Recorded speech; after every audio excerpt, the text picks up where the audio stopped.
I'm Stephen High, the founder of Push, and I'm joined by Nick Rickson, who's the founding partner of SGFE. I'll tell you more about Nick when I hand over to him later on, but suffice to say we've worked together, we've been used to standing together at Google on stage in front of hundreds of people, and we've done that many, many times together. He always stole the show. Can't quite compete with him in that respect. I'm going to try and take you through some guidance now on where we see businesses going in this crisis. This is a third webinar we've run, but whether or not you joined on previous webinars or whether or not you're new to this one, I'm sure you'll find some value out of it. So if we can move on, please, we'll crack on into this session. And on to the next chart, please. Thanks. So Push, most of you know now, so we were born out of this era in marketing where we call it the post-digital event, where marketing fundamentally changed to become far more measurable than the previous world. So we're working with Google, with Facebook, with Amazon, with Microsoft, and we're effectively investing other people, other businesses' money to try and drive them return. So what we're going to talk about today, if you see on the next chart on the agenda, is 5 kind of key areas, and I'm going to start off with the first. So we're going to look now at how to understand your business and where it sits in this crisis. Then we're going to move on to looking at video, testing new products. We're talking about machine learning and conversion rate optimization and some examples of that.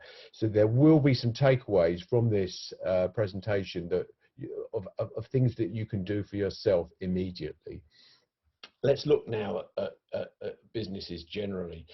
One of the consistent themes has been that businesses over time, because of the nature of their speed of change, is that they do not keep pace with technology. And this law is called Martek's law, and it suggests that organizations change at a logarithmic rate while technology changes at an exponential rate. And that's a consistent theme we've seen in all the advances in the internet, all the advances in internet technology.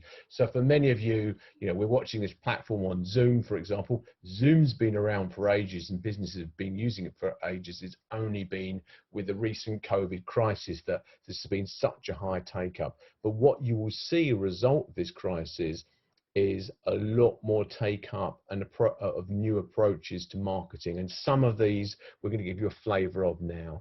So if we move on, we'll look at the way that businesses are responding to this this crisis.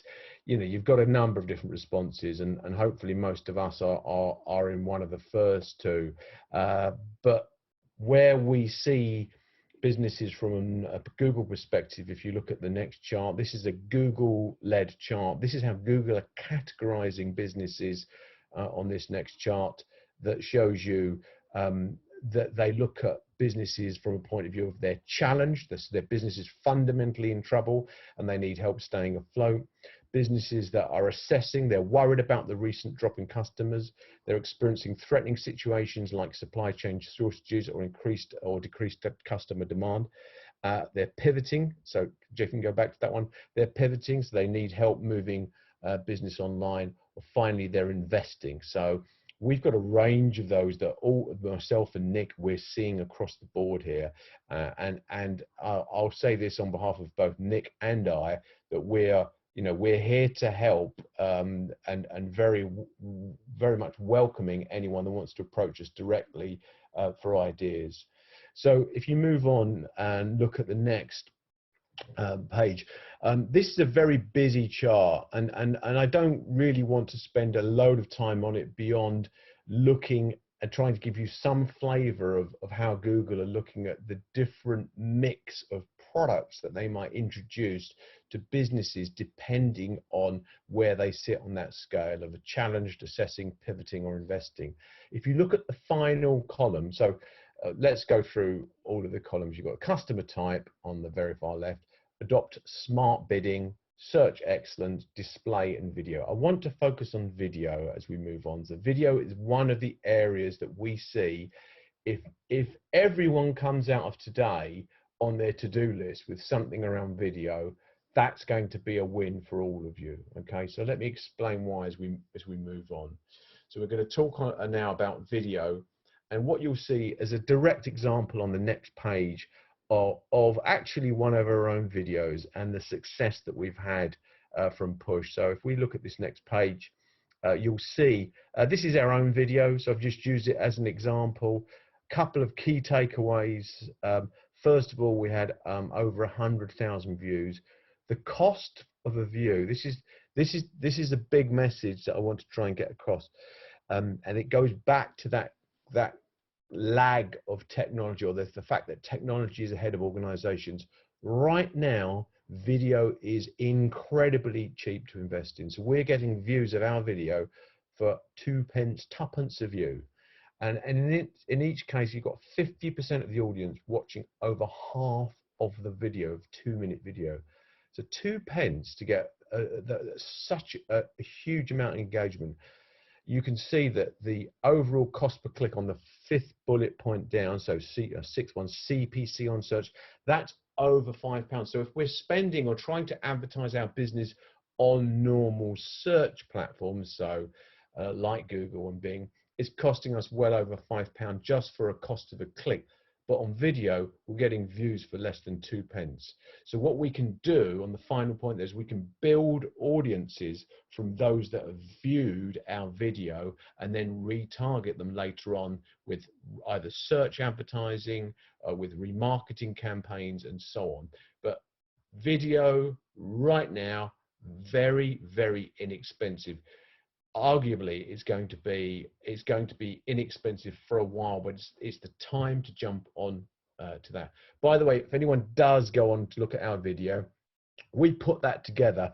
It cost us less than £1,000 to put together, and I'm happy to send it out to anyone later on if they want to see the video. So it's not expensive. You don't even need to be spending a great deal of money at all to develop video.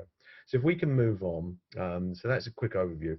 This as an example of for a hearing aid based business where we've used what's called custom intent audiences to create a highly targeted user list. What used to happen in the past with video campaigns is what you do is you'd bring people to look at your site through search. You then remarket to them and send them to your video ads. In this case, what's great about this is that you're in a position where Google is now building lists of people that it thinks are going to be highly relevant for your product. So you can essentially use and work with Google so that you can understand who's likely to engage in your product. And so this is then resulting in people looking at your product or your business, and it's a fraction of the cost. It's 100th of the cost. So if we move on, there's some tips here around how you can build that in your video advertising. So the top tips really include 3 components in your keyword list. So this is for the hearing aid company. So you look at your top 1, your best keywords, then you look at your competitors, then you're plugging in other interests. If you think of people that might need hearing aids, if you look at the right hand column, you can predict it's going to be the older population. So bit cliched, but people interested in doing crosswords, mobility scooters, chairlifts, solitaire, that group are more likely to be have a high propensity to require a hearing aid than someone searching for Pokemon, for example. So you get a sense of that you're able to do this by building a list through video. Let's move on. So video, very inexpensive. Second thing is to think about testing new products. So if you look at what we've done here on this page, this is an example of Microsoft and coming through. And it's important to understand, if you just move on to the next page, please, that what you have here is a platform in Microsoft that has 10% of the UK search market, and yet many businesses are not engaged in advertising on that. So it's a very quick win to try and get ahead there and try and get some additional traffic into your site. We're also seeing not only is it 10% of the UK search market, there are high conversion rates. They use LinkedIn data, because many of you will probably know that LinkedIn is owned by Microsoft. So they're using LinkedIn data to target businesses and positions. And you can start with just about any budget, and it can be managed seamlessly alongside Google. So in this case, so this is a landing page we've used. I think a couple of takeaways that I'd want to point out as well. We've gone, before this crisis, we would have gone very UK or European centric. We've launched this page on an international basis. So we're targeting business in the USA as well, with some adaptations to this page. But the point is that you can do that now in a business that essentially allows us to go much more global. So let's move on to the following. So the next thing to talk about is machine learning. Now, you can use machine learning solutions across all platforms, as you'll see on the next page. So Google, Facebook, Bing, Amazon all have their own machine learning approaches, which you'll see here as I show you some examples. So remember this chart I showed you earlier? So when you see, if you look, for example, in the column that says, well, any one of the columns where you can see things like TCPA or TROAS, where you see that little T in there, that means target. So target CPA is target cost per acquisition.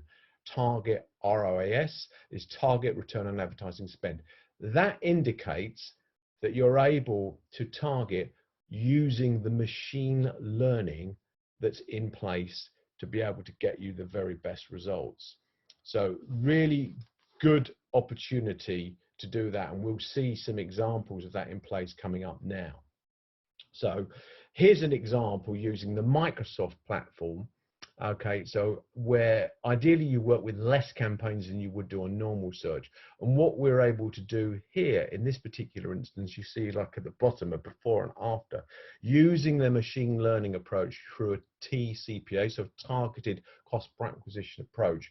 We went from before 7 conversions a week to after 70+ conversions a week. One kind of warning-ish on, going from Google to Microsoft Bing, don't just copy and paste. There's a smarter approach than that. But the key message here is there's an option, an opportunity to use the targeted cost per acquisition approach to get you the better results.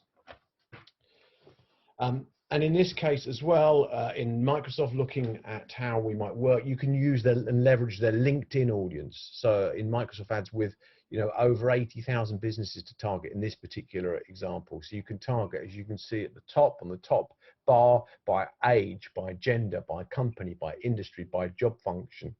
And you can then build a profile that you want to target across industries. So really smart tool that's beginning to get some real resonance across digital platforms. And remember, Microsoft own LinkedIn, and they're using this LinkedIn data to help get better targeting in place, and again using machine learning to drive that. Here's a good example as well. So you'd also be leveraging the machine learning and the targeted CPA using your video assets. So again, to re-emphasize, if you haven't got any, now is the time to make them. So you can see a preview of the ad here on YouTube of this particular example, a preview ad, and you can see the sorts of things that we've been doing. I'll show you now some results from some campaigns on the next pages.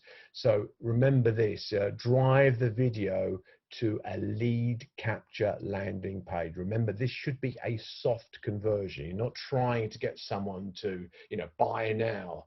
So good practice is trying to get a white paper download, maybe a free info pack, looking like a quick quote, a simple, easy step form. Don't send them to, as it says there, not your home pages, not your product pages, not complex forms and face-to-face meeting forms. Try and keep it simple and focus on a soft conversion.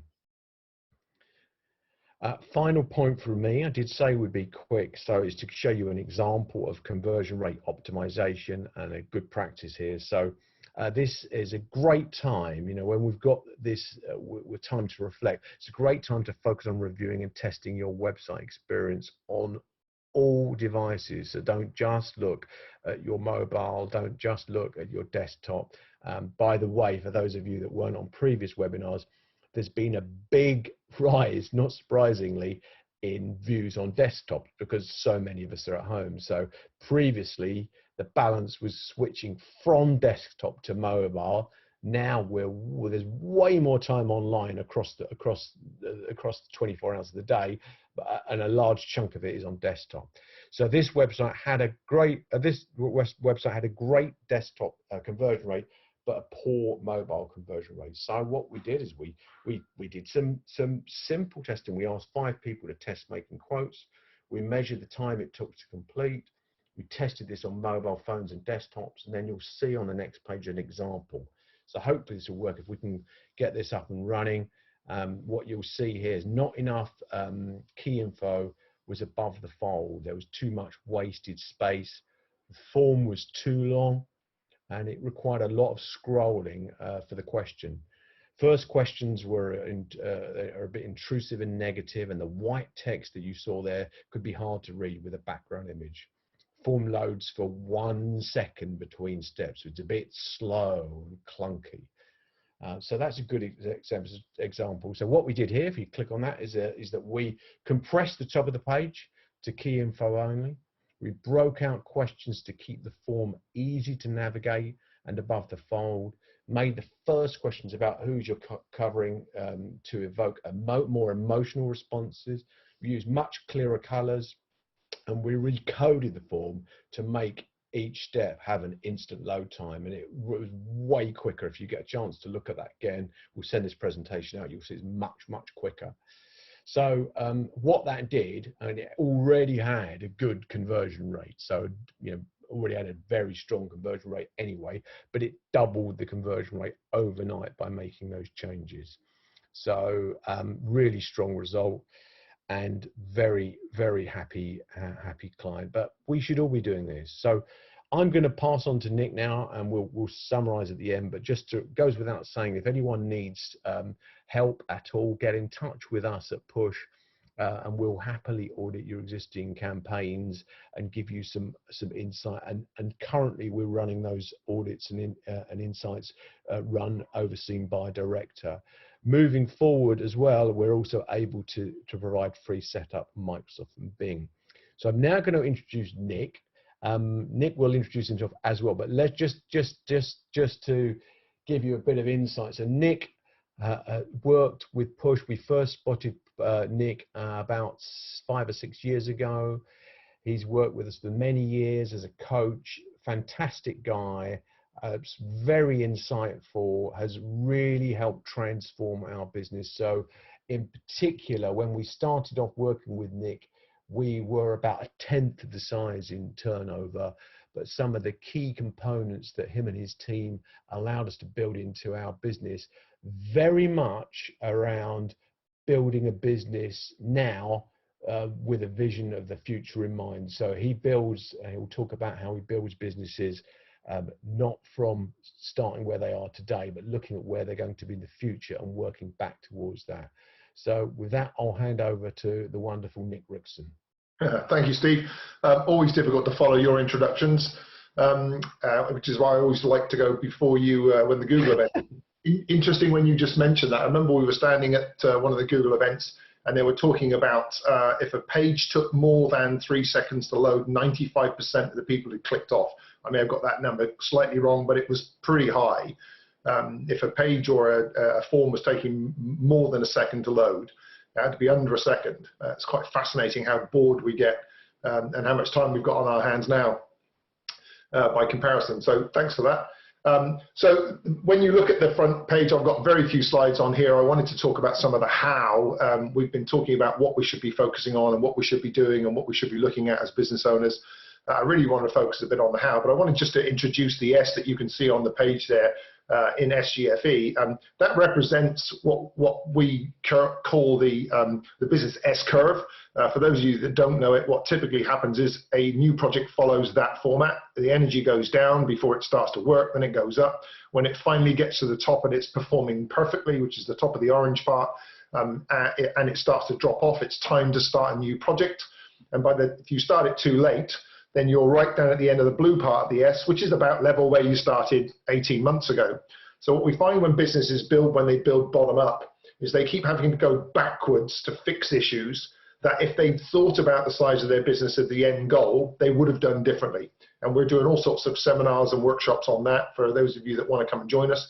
I'm doing a special deal with Steve's clients, and we've offered some workshops. You're able to come and attend some of our workshops with no cost involved.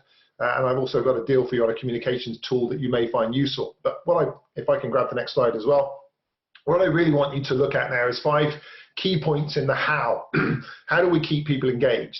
Now, just to give you a flavor, when I first started working in the coaching space, I was a Dale Carnegie instructor. This is over 30 years ago. I did that for 12 years. And then I launched a coaching business. And the number of times I've sat with senior management inside corporations, we did a project with Telefonica for 4 years where we had their top 5,000 directivos from around the world coming into programs in Barcelona. And they would come very commercial, very hard-end commercial people, and I'd get them into tables of 8 to 10, and I'd get them to write up on the board all of the top 3 things that each of them was focusing on in their businesses. These were senior operators, CEOs, managing sometimes thousands of people. And then I would get them to color code them, whether the issue was cultural or commercial. And then I would just watch them stand back in shocked amazement when they discovered that 95% of their issues in their business were cultural, not commercial. So slowly over the last 10 years, I think businesses have become far more aware of what culture is doing to their business. During the W recession, 2008, 2009, the number of CEOs I heard saying things like, don't worry about the staff, they can't get a job anywhere else, we don't need to worry about them now. And I can absolutely tell you, if I didn't slap them up one side of their ear for being so bloody stupid, I warned them that in the last W recession in 74, 75, 35% of staff changed jobs post-W within the next 18 months. And most of them said it was because their company didn't look after them or didn't give a damn about them during the recession.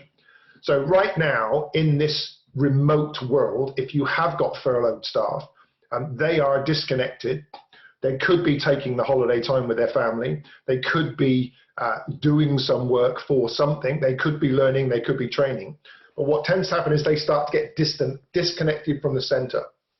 So it's absolutely incredibly important that today, what we are doing with our remote teams, our remote people, is we are having some form of structured conversation with them. And you as owners and business managers and leaders should be asking, how are we using our team, our firm's culture to maintain this group in a positive space so that when we do get back to work, I've got an engaged, motivated team that's bought in. Now, one of the things I want to ask here is if you haven't done an exercise where you have identified what your culture is and you want to spend some time doing that, we're going to be running a workshop which you're welcome to come and attend, showing people how to do that. If you've got a clear culture and you are able to identify what it is and other people know what it is in your organization, then what you should be doing is using that culture to keep people connected. So first thing to focus on is, do you have a team culture? Are you connecting people? Are you talking to people on a regular basis? And are you bringing your culture out? Are you asking, how does our team spirit work when we're disconnected? How does our passion work when we're disconnected? Whatever the cultural words that you use to describe your culture, you should now be using in communication with your team. So second thing, we always say CEOs, leaders, managers of businesses have 3 jobs. One is coach, not play. Second is managing energy, and the third is keeping the context clear with your team. So coaching your team. If you haven't got any skills around coaching, and it's really simple, if you're not asking questions, you're not coaching. If you are asking people to participate, asking people to contribute, then you are coaching. If you are asking people solutions, then you are coaching. First of all, and first and foremost, if you're asking, you're coaching. If you're telling, you're consulting or managing or training. But the coaching is how you start to pull out or draw out the strengths of your team. If you haven't got any skills around that, then now's the time to learn them. Go get yourself a simple how-to book on coaching. There's 1,000 things online that you can go and look at around coaching skills. But as managers and leaders and owners, you should be developing your coaching capability and your coaching skills. And again, we run sessions on that ourselves, which you're more than welcome to come and try. I know that Bev James from the Coaching Academy is pivoted a lot of her business online, so it's worth checking Bev out and seeing what she's up to in the coaching space. But learn to coach, learn to ask questions, learn to pull out skills and acknowledge leadership in your teams. Managing energy. Now, this is an interesting one. We always talk about managing energy starting with your own. I remember years ago, I walked into one of my factories and I asked my factory manager why everybody looked so miserable. And he said to me, go look in the mirror. His basic comment was, look, if you're the leader of the business and you're walking around looking worried and stressed and upset, he said, what do you think all your staff are going to think? So the first thing I learned to do many, many, many years ago was to start changing the language patterns about how I spoke about the world, my job, my prospects, my future. So I started managing my own energy first. And you've got to catch yourself when you find yourself using negative language. There's nothing more powerful than using either negative or positive language. Unfortunately, the old phrase of whether you say you can or you say you can't, you're right is 100% true. So managing your energy is about, if you haven't got somebody to speak to, a number of CEOs that phone me and say, look, I need somebody to have a bit of a whinge to. Nick, is it okay if I talk to you? Because I'm not their team. It's absolutely fine. If you haven't got somebody to talk to, try and make it not to make it your spouse. That's in lock-in, that's not a good way to go. But if you haven't got somebody to talk to, then you need to find yourself a coach. You need to find somebody that you can talk these things through to. When talking to your team, with your team or to your staff, you should only be positive language patterns. That doesn't mean to say you turn, what was it, a friend of mine who ran a webinar for us the other day, he's a positive psychologist, said, you can't make shit good, excuse my French. If it's bad, it's bad. You can't just put a positive spin, but you have to start looking at the language patterns that you use with yourself and with your staff. And you have to be aware of the impact you have on other people. So if you're feeling a bit down, a bit blue, go for a quick brisk walk, get your energy up, drink some water, stay hydrated, all the things that physically allow you to stay engaged, and move. You know, motive action comes from moving and being active. So you have to manage your own energy. That's very important. You have to take rests. I found the first week I jumped on from traveling to clients, spending a day with clients and traveling home, where I got a rest at lunchtime. I got traveling in the morning, I wasn't talking. Traveling home in the evening, I wasn't talking.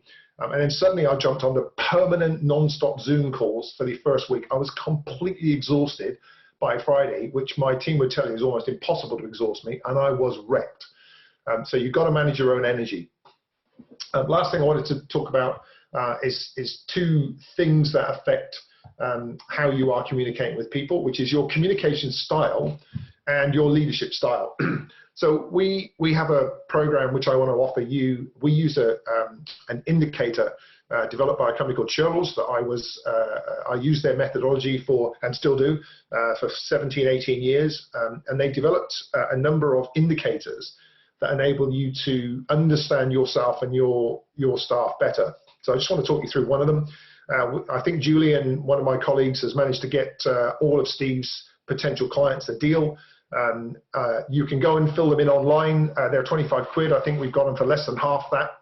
Organized a deal with them to let you have them for less than half that. So please go and try them if you haven't already. And what it basically looks at is 3 types of communication. And you can have some fun with this, and some of you will understand this. But basically, we've 3 ways of processing information. One is in the thinking space, and I apologize to anybody that knows this backwards already. One is in the thinking space. It's basically the processing of words and data, and it takes place in your head. Most of the time, it takes place in your head. You have what we call feel energy, and that's the sort of people that are really good at feel energy are the kind of people that can walk in the room and feel the atmosphere, that you can cut with a knife and almost know what's going on and who's upset with who without anybody telling them. And literally they can look across the road and see 2 people talking and tell you whether they're fighting or laughing.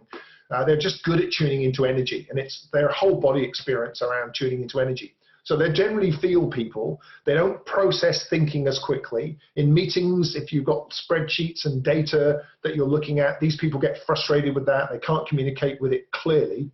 But if you ask them if they feel it's the right thing to do, they will give you an opinion. So they're high process feel people. We all use all 3, but they are very, very good at that type of energy information processing. And the last one is the one that normally gets sitting in the corner of a meeting, usually called the smart ass. These are people who process in the knowing space. They just know something is so. What they're processing is gut instinct. And it's just an instinct to know something is so. So they're the people that meet somebody for the first time and in 30 seconds know whether they like them or not. They instantly know whether it should be left or right. They can look at a document and go, no, that's wrong. And what happens is everybody uses all three all of the time to do everything. But everybody uses them in different orders. And everybody has a preference. So for example, my preference is I am primary feel. So I hate this medium of talking to a blank screen or spreadsheet. I want to see your faces. I want you to see mine. I'm moving all over my office at the moment because I'm physically very proactive. So I hate this presenting to a screen. So if you join any of our webinars, they are actually Zoom meetings where everybody's face is on the screen. I can see everybody. You get to ask me questions. You get to put your hand up and say things to me. So I love feel energy. My secondary is no. So I'm feel no, and my third is think. Fortunately, my PA is primary think, her middle is no, and her least is feel. So as long as she does the thinking and I feel it's okay, then we both know it's the right thing to do. What you have to start tuning into in your communication preference is understanding other people's preferences. It's a bit like learning a new language. So when you're communicating with a person who is primary think, they want data, numbers, facts, and figures. If you're communicating with one of your team that's primary feel, they want to know that you're listening and you can hear them, and they want to express themselves and they'll tell you a story. And primary knowers want bullet points. And it's fascinating watching a primary feel communicator communicate on text with a primary know. So one will send, hi, Steve, really nice to hear from you. It's lovely chatting to you the other day. I was wondering if you fancied having a meeting tomorrow at 10 o'clock. And the no will send back, okay. And then the feeler gets all upset because I think that's a bit abrupt, it's a bit blunt, it's a bit abrupt. None of the communication is right, none of it is wrong, it's just different styles. It's like learning three languages. So as a leader, your job is to start to understand your own personal style and to start understanding your team's style so that you're able to communicate them in their language. Now, some people have quite balanced profiles, so they're pretty much okay working in all three, but very, very, very high primary think can't make gut instinct decisions. They have to go away and think about things. And typically you'll get CEOs and entrepreneurs tend to be high no, make decisions quickly, and then they talk to their high process think staff who want time to go and process, and they tend to rush them. So now is the time to start learning your staff's communication styles, fully understanding your own and making sure you can do it as well. Again, if you want to jump on to the website, there'll be a link, I'm sure, on the next slide that talks about where you can get one. If you want to go and do a think, feel, know indicator, they are fascinating. They'll tell you a lot about your style. They're great for understanding your wife, your spouse, your kids, your brother, your uncle, your dad. Oh yeah, there you go. So you're able to jump on and get one of those.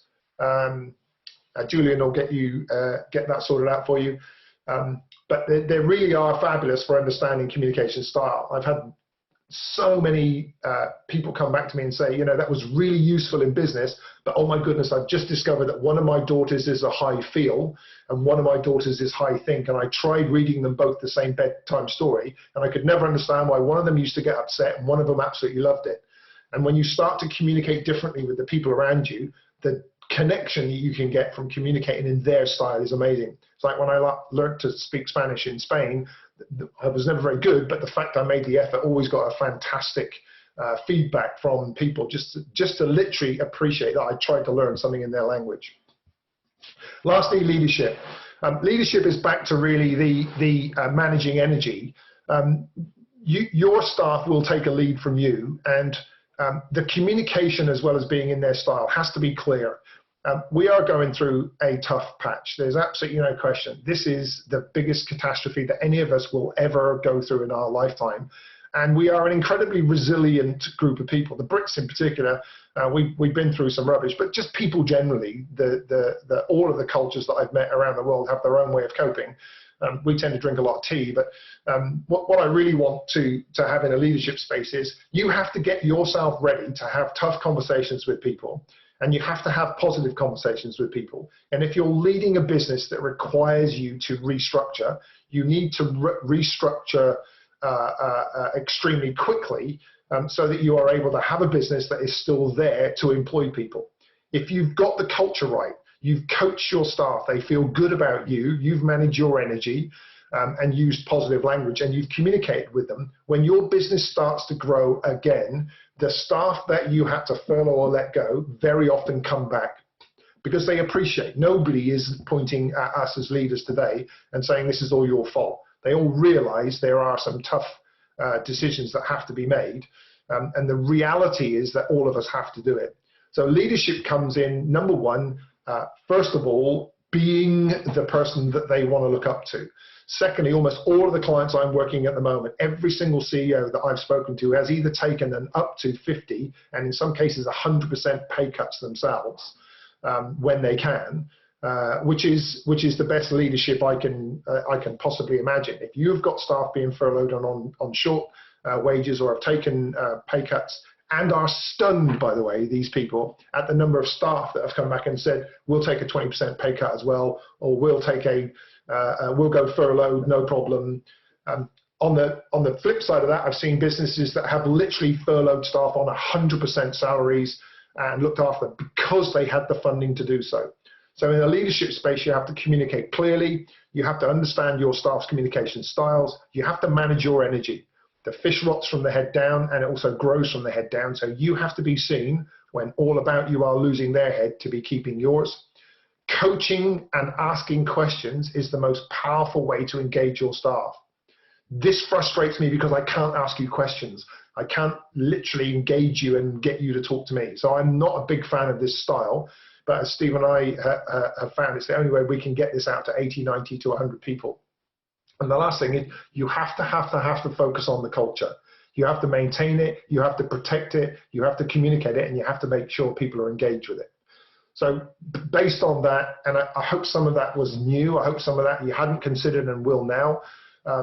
If it was a good reminder of what you should be doing, then fantastic. We're going to be running a Zoom workshop, which for all of Steve's clients, you're welcome to come and attend, where I will actually talk through with people face to face. So you'll get to see me, I'll get to see you. Not that that's a big advert, but at least we'll be able to communicate face to face on how you build culture if you haven't got a strong culture in place. Even if you've got a strong culture in place, but it's not properly identified and managed and looked after, we'll show you how to do that as well. We spoke to the people that own the Think, Feel, Know indicator. If you want to go and grab one of those, then do. They are fascinating. And we look forward to welcoming any of your team, Steve, any of your clients to any of the seminars that we're running.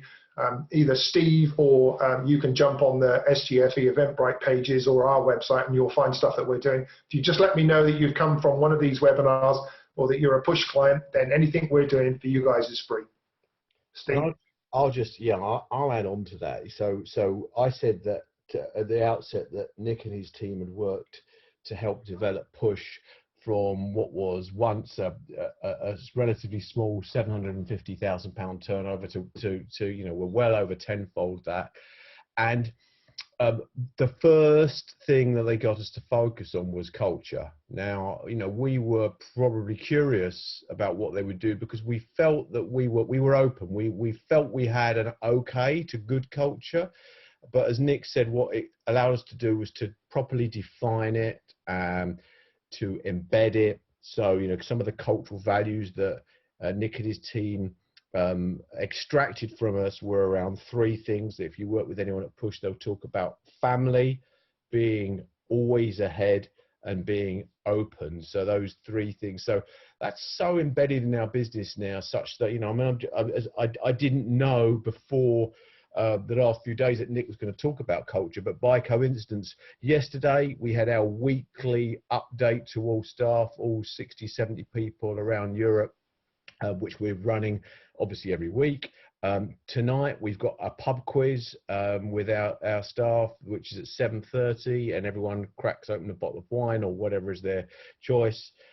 Later on today at 3:30, we have a well-being session run by the Stress Management Society called Wellbeing Webinar, Cabin Fever, Uncertainty and Anxiety while Staying at Home during Coronavirus. So we've you know, Nick would be, you know, Nick's, I know, is loves working with us and is very, we're very proud to work with Nick, and the cultural thing, it is so important. As that, you didn't even use that phrase, Nick, that everyone talks about, but it is so true. Culture eats strategy for breakfast. It absolutely is so vital. And by the way, I hope I don't tempt fate here. We've had one of the lowest employee churns of businesses of our type for many, many years, and long may it continue. So culture is vital. It's important, and even if you have what you think is a good culture, try and understand it and really name it and understand what it is and build on it, because it needs love and attention. So Nick, thank you so much. Again, we'll let everybody know, Steve. We'll let you know, and you can let everybody know when we're going to do. We'll do. Yep. We said we'd be done by 1:45. We've done that, so that's great. It's always fabulous working with Nick. I thank you all for your attendance. If there are questions, we will answer them. And again, I agree with Nick. It would be better if we can present in an environment where you can see our ugly faces as well. But you haven't missed out too much on looking at us. But the engagement is good all the same. And thanks everyone for your time. Thanks a lot. Cheers, Steve. Thanks a lot. Cheers, everybody. Have a great week and a great weekend. Bye-bye.